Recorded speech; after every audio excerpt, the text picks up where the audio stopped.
Je m'appelle Denise et je fixais les papiers de divorce entre mes mains, peinant encore à croire que ce chapitre de ma vie était terminé. Après 10 ans de mariage, Jacques et moi en avions officiellement fini. Le juge m'avait accordé la garde principale de notre fils Théo, qui avait maintenant 8 ans. Le procès pour la division des biens avait été épuisant mais équitable. Nous avions tout partagé équitablement, vendu notre maison et divisé l'argent. « Maman, on va vraiment déménager ?» demanda Théo, son petit visage me regardant depuis l'embrasure de ce qui était autrefois notre salon. La pièce était désormais pratiquement vide, avec seulement quelques cartons empilés contre le mur. « Oui, mon chéri, tu te souviens de la maison de grand-mère, la grande où tu as grandi ?» dis-je, essayant de paraître enthousiaste malgré la lourdeur dans ma poitrine. « Elle est plus grande que celle-ci ?» Ses yeux s'élargirent avec une curiosité enfantine. « Beaucoup plus grande ?» Je souris. « Tu auras ta propre chambre.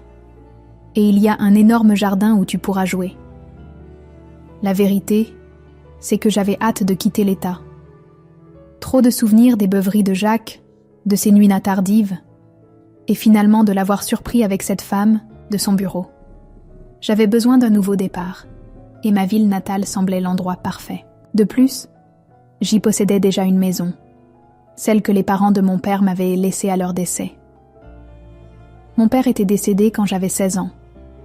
1 an plus tard, alors que je digérais encore mon chagrin, ma mère avait rencontré Guillaume. C'était un veuf avec 2 jeunes fils, tous 2 plus jeunes que moi. Ils se marièrent après avoir fréquenté pendant 1 an, et soudainement notre foyer tranquille devint beaucoup plus animé avec mes nouveaux demi-frères. C'était un ajustement de vivre avec Guillaume, Marc et Jason. Mais je m'en suis sortie jusqu'à l'obtention de mon diplôme et mon départ pour l'université dans un autre état. C'est là que j'ai rencontré Jacques. Pendant que j'étudiais, loin, mes grands-parents sont décédés l'un après l'autre, me laissant leurs 2 maisons. La grande maison familiale, où ma mère et Guillaume vivaient maintenant avec les garçons, plus la maison plus petite de mes grands-parents.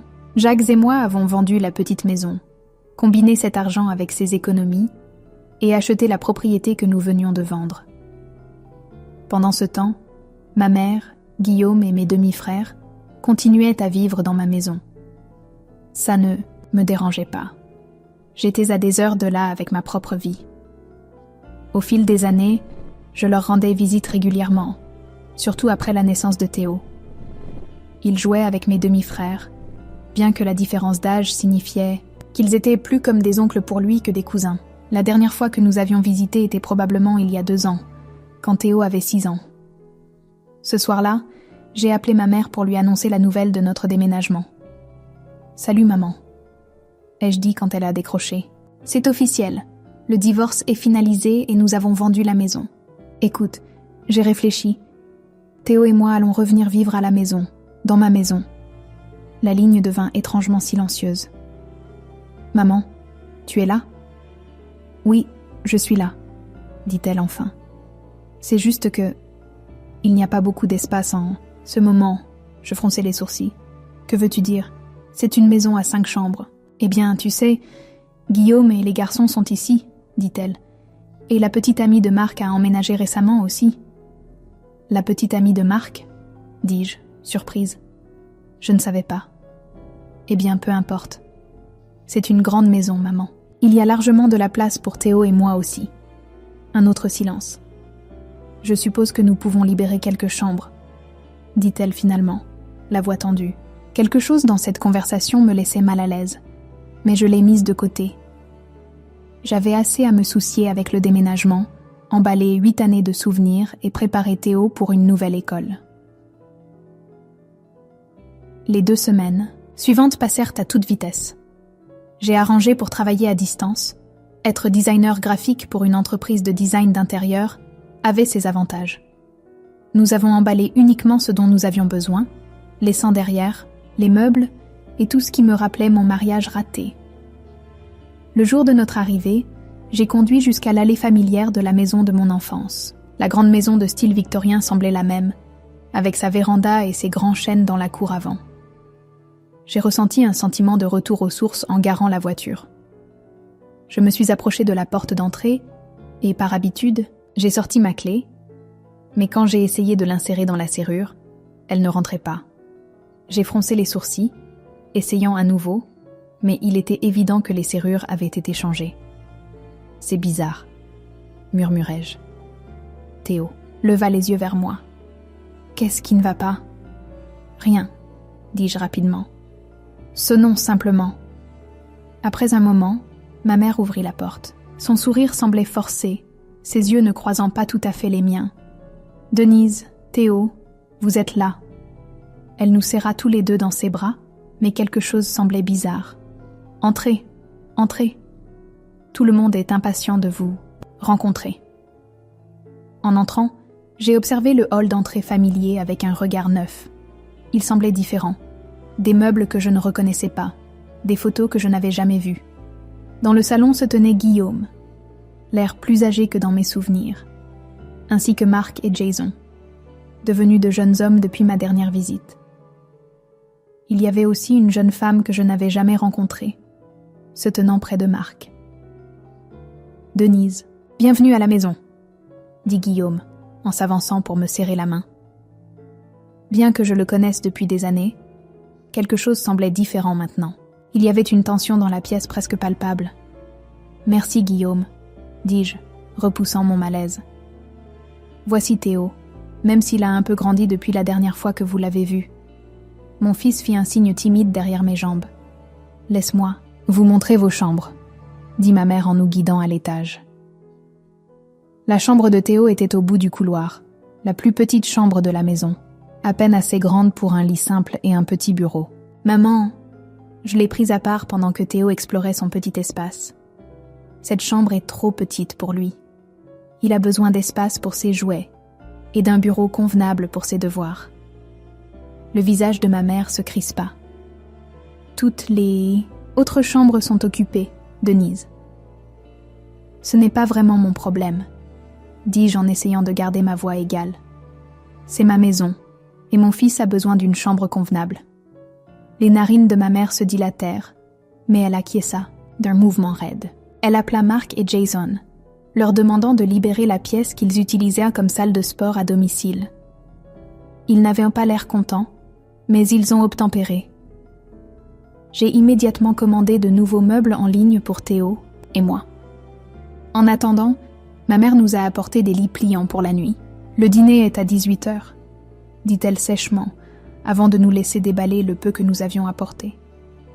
Je me suis assise au bord de mon lit pliant, regardant autour de ce qui était autrefois ma chambre d'enfance, maintenant dépouillée, de toute personnalité et reconvertie en une sorte de débarras. Le dîner de cette première nuit fut atroce. Nous étions assis autour de la grande table en chêne qui était dans ma famille depuis des générations. Le seul son étant le tintement des couverts contre les assiettes. Théo me lançait des regards nerveux, sentant clairement la tension. Finalement, Guillaume s'éclaircit la gorge. « Alors, Denise, combien de temps prévois-tu de rester ici ?» Je m'arrêtai en pleine bouchée, fourchette suspendue en l'air. « Rester ici ? C'est ma maison, Guillaume. Théo et moi revenons définitivement. » 6 paires d'yeux se croisèrent. Ma mère se tortilla inconfortablement sur sa chaise. « Ne serait-il pas préférable que tu trouves ton propre endroit ?» suggéra-t-elle. « Tu as l'argent de la vente de ta maison avec Jacques, non ? Tu pourrais obtenir un bel appartement à proximité. » J'ai posé ma fourchette avec soin. « Cet argent va dans le fonds universitaire de Théo. Je n'y toucherai pas. » La conversation mourut après cela. Je pouvais sentir le poids des mots non prononcés planant au-dessus de la table. Après le dîner, ma mère me prit à part. « Denise, nous devons parler. Viens au salon. » Je l'ai suivie, trouvant Guillaume déjà assis sur le canapé, tenant un morceau de papier. Ma mère m'a fait signe de m'asseoir en face d'eux. « De quoi s'agit-il » demandai-je. Guillaume me tendit le papier. « Règle de la maison » dit-il fermement. « Si tu vas rester ici, nous avons besoin d'une structure. » J'ai regardé le document avec incrédulité. Il y avait au moins 20 points. J'ai parcouru le document. Denise doit payer 500 € par mois pour les services publics. Aucun invité sans approbation préalable. La télévision doit être éteinte à 21h. Théo doit maintenir le calme, à tout moment. La lessive ne peut être faite que les jours désignés. La liste continuait, chaque point plus ridicule que le précédent. « Vous ne pouvez pas être sérieux », dis-je en les regardant. « Nous sommes très sérieux », répondit ma mère. « Nous avons entretenu cette maison pendant plus de 10 ans en ton absence.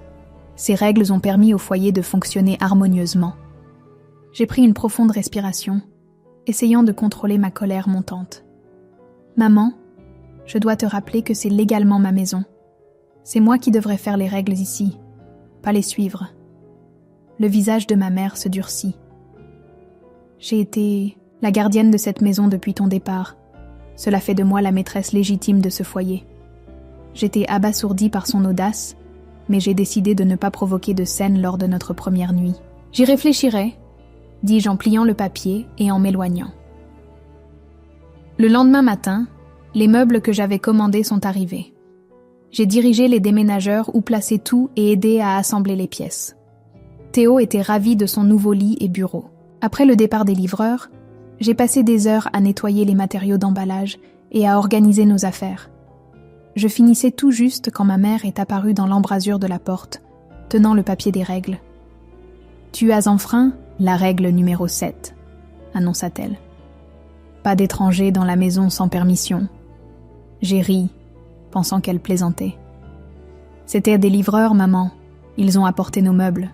La règle reste, » dit-elle fermement. « C'est ton premier avertissement. » Je l'ai regardée, réalisant qu'elle était complètement sérieuse. « D'accord, » dis-je finalement, décidant de jouer le jeu pour le moment. Le jour suivant, j'ai inscrit Théo à sa nouvelle école et acheté des produits d'épicerie et des articles ménagers. À mon retour, j'ai fait la lessive pour Théo et moi, voulant avoir des vêtements propres prêts pour son premier jour. Alors que je pliais les derniers de nos vêtements, ma mère est réapparue avec les règles. La règle 15 stipule que la machine à laver ne peut être utilisée qu'avec permission. « Tu plaisantes », dis-je platement. « Deuxième avertissement », répondit-elle en s'éloignant. Ce soir-là au dîner, l'atmosphère était encore plus tendue qu'avant. Tout le monde mangeait, en silence, évitant le contact visuel. J'ai remarqué que même Mark et Jason se parlaient à peine entre eux ou à leur père. Sophie, la petite amie de Mark, gardait les yeux fixés sur son assiette. Quelques jours plus tard, j'étais en visioconférence avec mon patron après 21h, discutant d'un projet client difficile. Nous débattions des palettes de couleurs pour un hall d'entreprise, nos voix s'élevant alors que nous n'étions pas d'accord sur l'approche. Soudain, ma porte s'ouvrit brusquement. Ma mère se tenait là, le visage tordu de colère. « Il est après 21h, tu fais trop de bruit », cria-t-elle. J'étais mortifiée. « Maman, je suis en réunion de travail. C'est important. » « Ça m'est égal, tu enfreins les règles. » Je me suis excusée auprès de mon patron et ai promis de rappeler. Ma mère m'a lancé un regard furieux avant de claquer la porte. Le lendemain matin, j'ai remarqué que ma mère et Guillaume étaient repartis tôt. Il n'y avait que Théo, moi, Mark, Jason et Sophie au petit déjeuner. L'atmosphère semblait plus légère sans ma mère et mon beau-père présents. « Alors », dis-je négligemment en beurrant ma toast, « ma mère et Guillaume vous ont aussi fait signer une liste de règles ? À ma surprise, ils ont tous acquiescé. Jason, le plus jeune, a sorti un papier froissé de sa poche et l'a fait glisser sur la table. Il était presque identique au mien, mais avec des restrictions différentes. « Ils m'ont donné ça quand j'ai eu 18 ans, » dit-il. Sophie sourit tristement. « J'ai reçu le mien le jour où j'ai emménagé. »« Et vous acceptez tout cela ?» demandai-je, déconcertée. Mark et Jason échangèrent des regards. « Il y a plus, » dit Mark en se levant. « Viens avec moi. » Il me conduisit à sa chambre et sortit un dossier. À l'intérieur se trouvait un document d'apparence formelle, un contrat de location. « Ils nous font payer un loyer, » expliqua-t-il. 700 € par mois, chacun de nous. « Attendez, » dis-je, stupéfaite. « Ils vous font payer un loyer pour vivre dans ma maison ?»« Ta maison ?» demanda Sophie, apparaissant dans l'embrasure de la porte avec Jason. « Oui, confirmai-je. Cette maison m'appartient légalement. Elle m'a été laissée par mes grands-parents. Leurs expressions choquées m'ont tout dit. Ils n'en avaient aucune idée. Puis-je voir ces contrats de location ? Demandai-je. Marc acquiesça, rassemblant des papiers de son frère et de Sophie. J'ai examiné chacun attentivement, faisant des copies avec mon téléphone. Ce seraient des preuves importantes plus tard. Ce soir-là, ma mère et Guillaume sont revenus. Le dîner s'est déroulé dans son silence habituel, jusqu'à ce que ma mère s'éclaircisse la gorge après le dessert. « Denise, dit-elle sévèrement, tu as enfreint toutes les règles que nous avons établies. Ces 3 avertissements dans ta première semaine. Je pense qu'il est temps pour toi et Théo de trouver d'autres logements. » La pièce devint mortellement silencieuse. « Non, dis-je calmement. Qu'as-tu dit ?» La voix de ma mère tremblait d'indignation. « J'ai dit non, » répétai-je fermement. « Je ne pars pas. C'est ma maison. Je m'occupe de cette maison depuis plus de 10 ans, lança-t-elle. J'ai payé tous les services publics et j'ai payé toutes les taxes foncières, coupai-je. Tu n'as payé que ce que tu utilises, maman. Cela ne fait pas de cette maison la tienne. Guillaume frappa du poing sur la table. Tu ne peux pas simplement revenir ici après tout ce temps et perturber nos vies. En fait, si je peux, me suis-je levée, me sentant plus forte que je ne l'avais été depuis des mois. Mais ce que vous deux ne pouvez pas faire, c'est louer des chambres dans ma maison sans ma connaissance ou mon consentement. J'ai sorti mon téléphone et leur ai montré les photos que j'avais prises des contrats de location. Voulez-vous expliquer ceci ? La couleur disparut de leur visage. Théo semblait confus par l'agitation, alors je lui ai gentiment dit de monter et de se préparer pour le lit. Une fois qu'il fut parti, je me suis retournée vers ma mère et Guillaume. « Je vous veux tous les deux hors de ma maison d'ici une semaine, déclarai-je. « Tu ne peux pas nous faire ça, cria ma mère. Nous te poursuivrons en justice. Pourquoi ? Reprendre ma propre propriété ? Bonne chance avec ça. » J'ai levé mon téléphone. De plus, j'ai des preuves que vous avez frauduleusement collecté des loyers. Je me demande ce qu'un juge dirait de cela. Guillaume saisit le bras de ma mère. « Allons-y, marmonna-t-il, l'éloignant de la table. Ils se retirèrent à l'étage sans un mot de plus. Marc, Jason et Sophie restèrent assis dans un silence stupéfait. « Désolé pour ça, » dis-je en me rasseyant. « Je ne voulais pas que les choses explosent comme ça. »« Tu vas vraiment mettre tout le monde dehors ?» demanda Jason, l'air inquiet. « Ça dépend. Voulez-vous tous rester ?» Ils échangèrent des regards incertains. « Je n'ai nulle part où aller pour le moment, » admit Jason. « Je suis encore à l'université, et les appartements autour du campus sont incroyablement chers. Pareil pour nous, » ajouta Marc en prenant la main de Sophie. « Nous économisons pour notre propre endroit, mais les loyers dans cette ville sont ridicules. »« Alors restez, » proposai-je. « Pas de loyer formel, juste une contribution pour les courses et les services publics. Aidez à garder la maison propre. Nous établirons un arrangement équitable. » Leurs visages s'illuminèrent de soulagement. Pour la première fois depuis mon arrivée, de véritables sourires apparurent autour de la table. Le lendemain matin, ma mère et Guillaume ne sont pas descendus pour le petit déjeuner. L'atmosphère était notablement plus légère sans eux. « Alors, que se passe-t-il avec votre mère et votre père ?» demandai-je à mes demi-frères, alors que nous mangions des crêpes. Marc haussa les épaules. « Papa a son propre appartement au centre-ville. Il l'a toujours eu, même après avoir épousé ta mère. » « Attends, quoi ? » J'ai failli m'étouffer, avec mon café. « Il a eu son propre endroit tout ce temps ? » « Oui, » dit Jason. « Ils y vont parfois le week-end. Papa l'a gardé comme solution de repli, je suppose. » J'ai secoué la tête avec incrédulité. « Donc ils vous faisaient y payer un loyer pour vivre ici alors qu'ils avaient un autre endroit ? » « À peu près, » confirma Marc. J'ai passé la journée à travailler de la maison pendant que Théo explorait la maison et le jardin. Ma mère et Guillaume sont restés cloîtrés dans leur chambre, n'émergeant brièvement que pour les repas avant de disparaître à nouveau. Ils ne parlaient à aucun d'entre nous. Au cours des jours suivants, ma mère et Guillaume ont emballé leurs affaires dans un silence glacial. Marc et Jason ont aidé Théo à s'adapter à la maison, lui montrant les meilleurs endroits pour jouer et lire. Sophie, qui travaillait de la maison en tant que développeuse web, me rejoignait souvent dans la salle à manger pour nos journées de travail respectives. J'en ai appris davantage sur mes demi-frères pendant cette période. Mark avait obtenu son diplôme l'année dernière et travaillait dans une agence de marketing locale. Jason étudiait l'ingénierie et il lui restait 2 ans avant d'obtenir son diplôme. C'étaient de bons gars.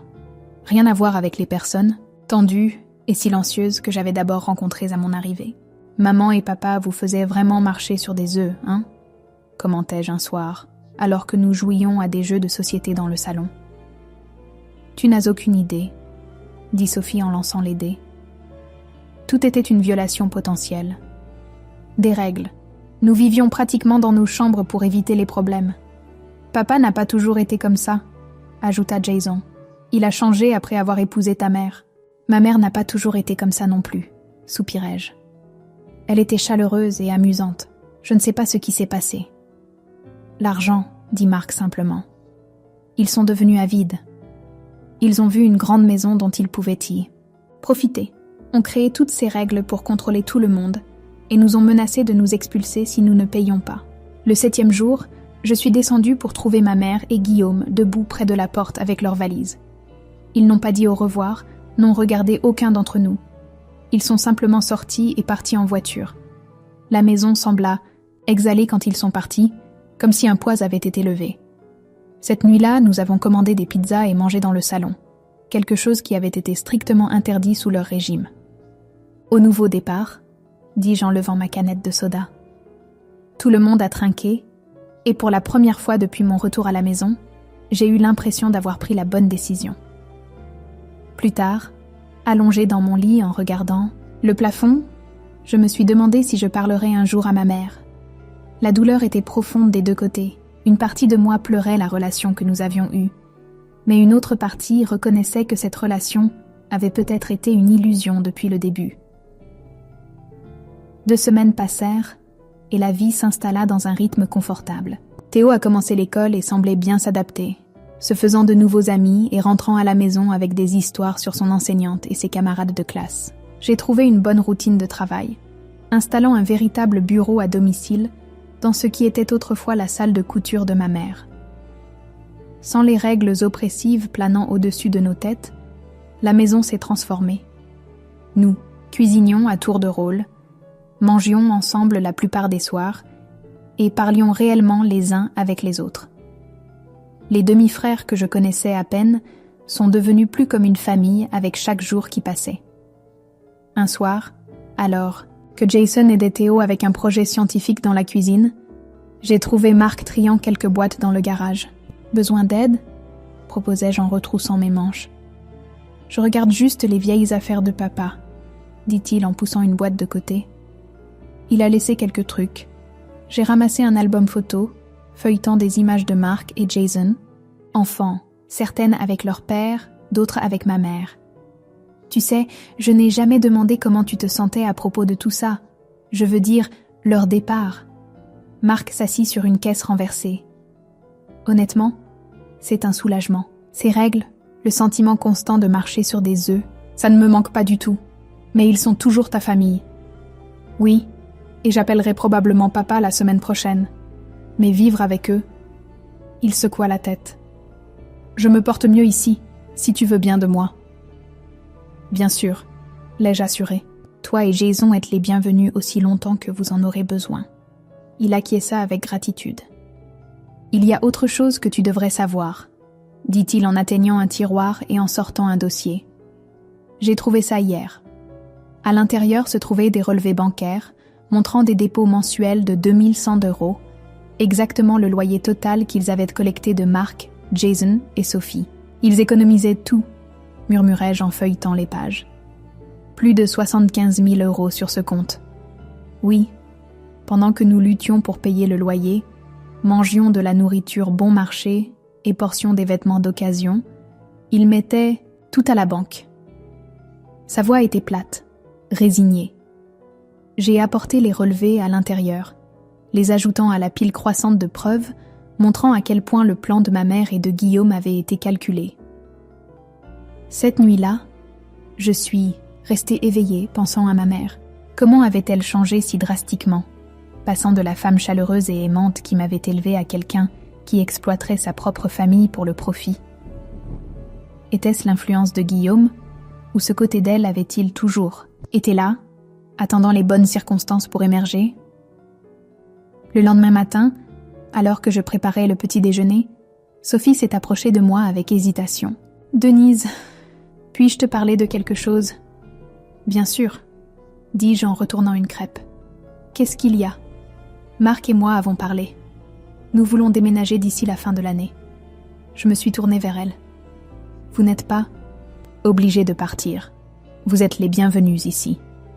Nous le savons, et nous l'apprécions plus que tu ne peux l'imaginer, » sourit-elle chaleureusement. « Mais nous voulons notre propre endroit. Nous économisons pour un acompte sur une petite maison.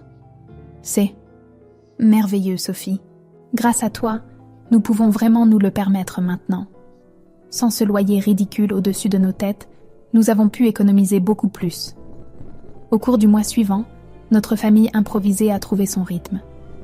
Jason s'occupait de la plupart des travaux de jardinage, Marc gérait les réparations domestiques, Sophie décorait pour la saison d'automne, et je gérais le budget familial et la cuisine. Théo s'épanouissait avec toute l'attention positive de ses oncles cool, comme il appelait Marc et Jason. Un samedi, alors que nous faisions un barbecue dans le jardin, Théo est venu vers moi avec une expression inquiète. « Maman, il y a quelqu'un à la porte. » Mon cœur a sauté un battement. « Reste ici avec Sophie, » lui dis-je en me dirigeant vers l'intérieur. À travers la fenêtre avant, j'ai vu ma mère debout sur le porche, seule, serrant son sac à main. J'ai pris une profonde respiration et ouvert la porte. « Maman » dis-je platement, elle. Ne croisa pas mon regard et ne dit pas un mot. Elle se tenait simplement là, semblant attendre quelque chose. « Que veux-tu » demandai-je sans cacher mon irritation. Elle parla finalement, sa voix à peine audible. « J'ai laissé quelques affaires, dans le grenier. » Je me suis écartée à contre-cœur tandis qu'elle entrait. J'ai remarqué à quel point elle avait l'air raide et mal à l'aise, n'étant plus la présence dominante qu'elle était autrefois dans cette maison. Ma mère est montée sans un mot. 20 minutes plus tard, elle est descendue avec une petite boîte. Elle s'arrêta momentanément pour regarder autour d'elle les changements que nous avions apportés à la maison. Nouveaux rideaux, meubles réarrangés, œuvres d'art colorées sur les murs, mais ne dit rien. Elle se dirigea vers la porte, ne demandant même pas des nouvelles de Théo. Je l'ai regardé partir, ressentant un mélange compliqué d'émotions. Colère, déception et une tristesse persistante pour ce que notre relation était devenue. Après son départ, Marc m'a rejointe à la fenêtre. « Ça va ?» demanda-t-il. « Oui » soupirai-je. « C'est juste que... je ne sais pas. J'espère toujours qu'elle réalisera ce qu'elle a fait, qu'elle s'excusera ou au moins le reconnaîtra, mais elle ne peut même pas me parler. » Papa dit qu'ils vont bien, faisant comme si rien de tout cela ne s'était jamais produit, dit Marc. Déni classique. Eh bien, je ne vais pas gaspiller d'énergie à poursuivre une relation avec quelqu'un qui ne peut pas admettre qu'elle avait tort, déclarai-je plus fermement que je ne le ressentais. Ce soir-là, alors que le soleil se couchait sur le jardin, et que les rires emplissèrent les pièces qui avaient autrefois été si tendues et silencieuses, j'ai chassé les pensées de ma mère de mon esprit. J'ai regardé autour de notre famille non conventionnelle, mon fils, mes demi-frères et Sophie, tous des gens qui s'étaient trouvés par un étrange concours de circonstances. « Tu sais, » dit Jason, alors que nous débarrassions ensemble la table du dîner. « Je détestais cette maison avant. Maintenant, je ne peux pas imaginer vivre ailleurs. C'est incroyable ce qui se produit quand on retire les personnes toxiques, » acquiesça Sophie en rangeant les restes. « À la famille trouvée » proposa Marc en levant son verre. « À la famille trouvée » avons-nous répété. Parfois, les familles ne sont pas ce que nous attendons qu'elles soient. Parfois, elles sont ce que nous construisons à partir des morceaux que la vie nous donne après que tout s'est effondré. Et parfois, ces familles reconstruites sont plus fortes que celles avec lesquelles nous avons commencé. Quant à ma mère, j'ai fermé cette porte pour l'instant. Je ne pouvais pas la forcer à voir le mal qu'elle avait causé ou à prendre la responsabilité de ses actions. C'était son voyage à faire, si jamais elle choisissait de le faire. Entre-temps, j'avais une vie à vivre et un vrai foyer à construire, fondé sur le respect mutuel, l'honnêteté et un souci authentique, les uns pour les autres. Fin de l'histoire.